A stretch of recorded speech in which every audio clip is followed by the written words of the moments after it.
როგორ განვასხვაოთ ბეპანდოლ დერმას SPF-ი მზის დამცავი დღის კრემისგან? სწორედ ასეთი კომენტარი დამიტოვა ჩემი სოციალური ქსელის მეგობარმა ბეპანდოლ დერმას SPF-ზე ვიდეოს შემდეგ. ამიტომ დღეს მოვედი ავერსში, რომ ყველაფერი მარტივად და გასაგებად აგიხსნათ. როგორც ხედავთ, ბეპანდოლ დერმას სახისა და სხეულის მოვლის სრული სპექტრი ავერსის სააფთიაქო ქსელში სრულყოფილად არის წარმოდგენილი და დარწმუნებული ვარ, ამ ვიდეოს შემდეგ აღარავის აგვერევა დღის კრემი, ღამის კრემი და მზის დამცავი. რატომ მიყვარს ბეპანდოლ დერმას SPF-ი? ეს არ არის უბრალოდ მზისგან დამცავი. მისი ფორმულა აერთიანებს როგორც თანამედროვე და ძლიერ მზის ფილტრებს, ასევე კანის ბარიერზე მზრუნველ ინგრედიენტებს. ფორმულაში ვხვდებით ისეთ ინგრედიენტებს, როგორებიც არის ნიაცინამიდი, რომელიც არეგულირებს ცხიმის გამოყოფას, ათანაბრებს კანის ტონს, ებრძვის პიგმენტაციას და ვიზუალურად ამცირებს ფორებს. პანთენოლს, რომელიც ამშვიდებს და აღადგენს კანს,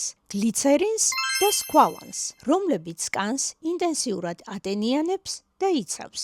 ანუ ერთის მხრივ კანი დაცულია მზისგან, ხოლო მეორეს მხრივ პარალელურად ერთი პროდუქტით ვიღებთ მოვლას და ბარიერის მხარდაჭერას. და მთავარი, რაც ყველაზე სასიამოვნოა ამ ეტაპზე, ჩემს ერთ-ერთ საყვარელ ბრენდზე ავერსის სააფთიაქო ქსელში 50%-იანი ფასდაკლება მოქმედებს.